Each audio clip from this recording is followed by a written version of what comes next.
Water pollution in Vietnam made global news this past April when dead fish started washing up on Vietnamese beaches. A Forbes article titled Vietnam's Fishy Fish Deaths, a bouillabaisse of politics, PR, and business, reports that 100 tons of dead fish were left on the beaches for the Vietnamese military to clean up. Maybe you know someone living in Vietnam. Even if you don't, there's always the possibility that food imported from Vietnam could end up in your grocery store. My girlfriend spent most of the last 2 months living in Vietnam, so she saw a lot of the effects of the pollution firsthand.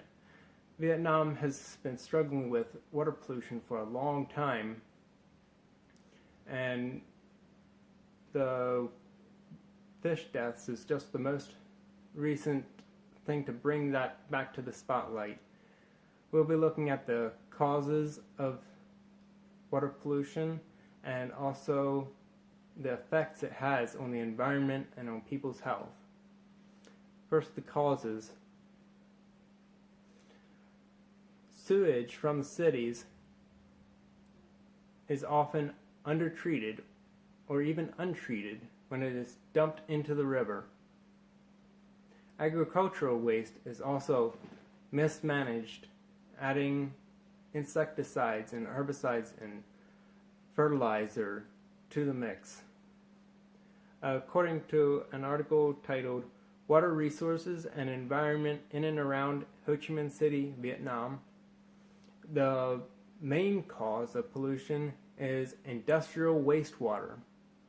This was especially the case during the April, during the fish deaths.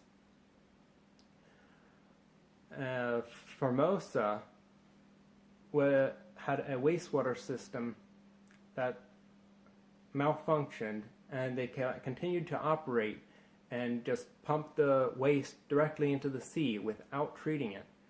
And they finally admitted responsibility to this on June 30th, according to an article titled A Taiwanese Steel Plant Caused Vietnam's Mass Fish Deaths, the government says.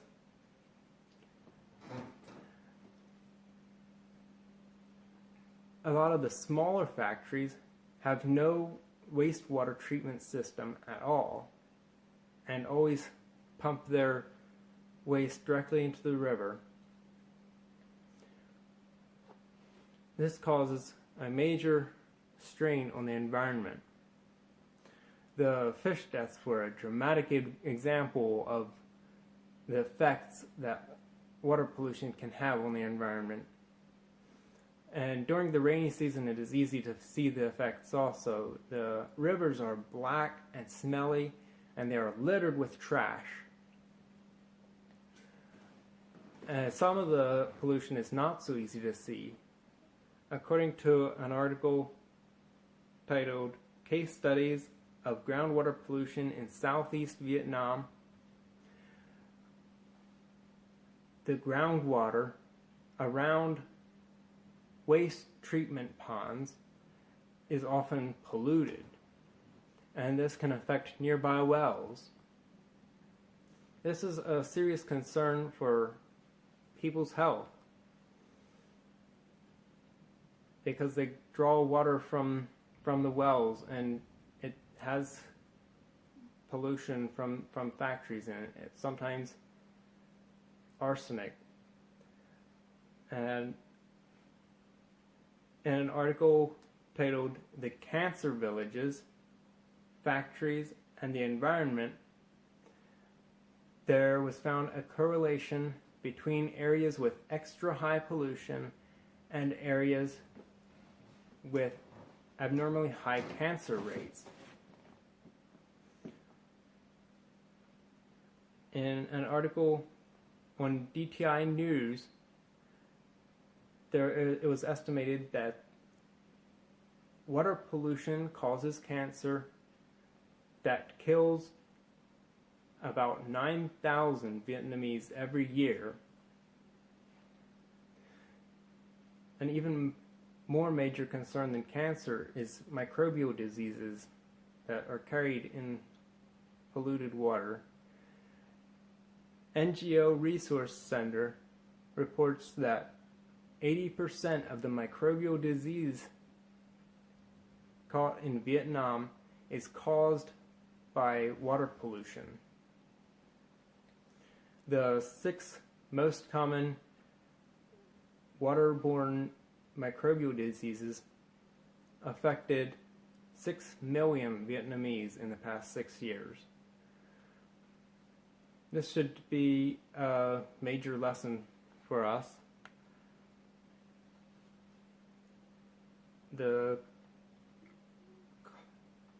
industrial pollution has damaged both environment and people's health in Vietnam,